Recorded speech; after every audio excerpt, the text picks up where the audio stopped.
পররাষ্ট্র সচিব পর্যায়ে যে বৈঠক হয়েছে সেই বৈঠকে যে আলোচনা হয়েছে সেগুলো সংক্ষেপে আপনাদের সামনে তুলে ধরছি। আপনারা জানেন যে পাকিস্তান দক্ষিণ এশিয়া আমাদের অন্যতম গুরুত্বপূর্ণ প্রতিবেশী।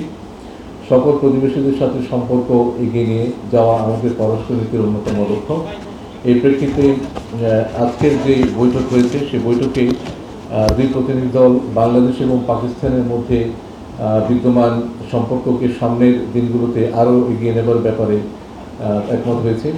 এছাড়া আঞ্চলিক এবং আন্তর্জাতিক বিভিন্ন ইস্যু এবং দুই দেশের মধ্যে বিদ্যমান ঐতিহাসিকভাবে অমীমাংসিত বিষয়গুলো নিয়ে আলোচনা হয়েছে। আমরা পাকিস্তানের সাথে অর্থনৈতিক ও বাণিজ্যিক সম্পর্ক উপর জোর দিয়েছি।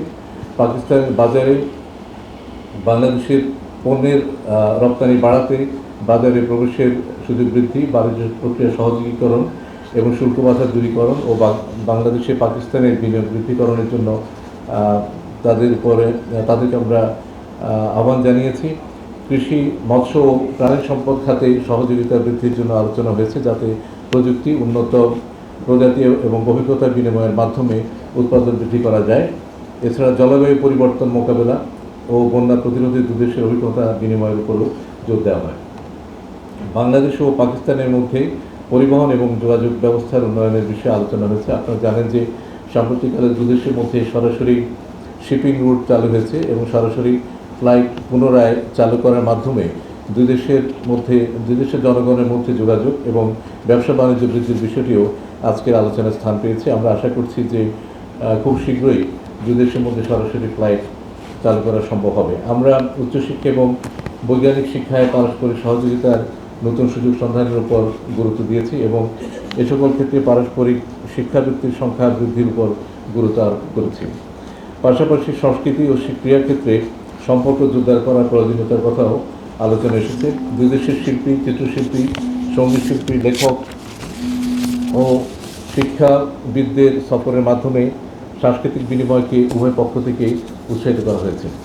এছাড়া আমি পাকিস্তানের সাথে আগে যেমনটা বলেছি বিদ্যমান ঐতিহাসিকভাবে অমীমাংসিত বিষয়গুলো উত্থাপন করেছি, যেমন আটকে পড়া পাকিস্তানিদের প্রত্যাবাসন, অবিভাজিত সম্পদে বাংলাদেশের ন্যায্য হিস্সা প্রদান, 1970 সালের ঘূর্ণিঝড়ে ক্ষতিগ্রস্তদের জন্য প্রেরিত বিদেশি সাহায্যের অর্থ হস্তান্তর এবং 1971 সালে পাকিস্তানের তৎকালীন সশস্ত্র বাহিনী কর্তৃক সংঘটিত গণহত্যার জন্য আনুষ্ঠানিক ক্ষমা চাওয়া।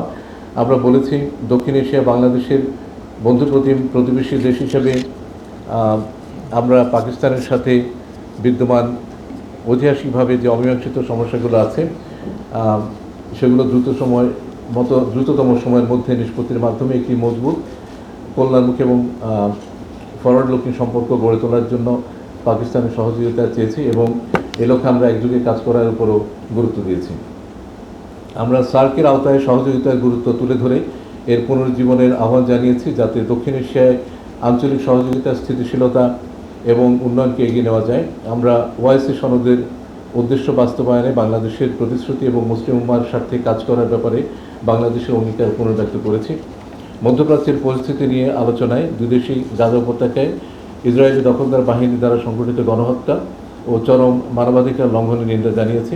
আমি জোরপূর্বক বাস্তুচ্যুত মিয়ানমারের নাগরিকদের মিয়ানমারে তাদের মাতৃভূমিতে প্রত্যাবর্তনের লক্ষ্যে পাকিস্তানের সমর্থন কামনা করেছি। আমি শুরুতে বলেছি যে পররাষ্ট্র সচিব পর্যায়ের এই যে বৈঠক, এটি একটি ধারাবাহিক প্রক্রিয়া। সেই প্রেক্ষিতে উভয় দেশের মধ্যকার দ্বিপাক্ষিক, আঞ্চলিক এবং বৈশ্বিক পর্যায়ে আমাদের চলমান সহযোগিতামূলক কার্যক্রমসমূহের বিষয়ে আজকের পররাষ্ট্র সচিব পর্যায়ের যে বৈঠক সেখানে যে বিষয়গুলো আলোচিত হয়েছে সেগুলোকে পরবর্তীতে এগিয়ে নিয়ে যাওয়া এবং আমাদের জন্য যে সমস্ত অগ্রাধিকারমূলক ইস্যু আছে সেগুলোকে পারস্পরিক সদিচ্ছা এবং ঐক্যমত্যের মাধ্যমে সমাধান করতে অবদান রাখবে বলে আমরা মনে করি। আপনাদের সবাইকে ধন্যবাদ।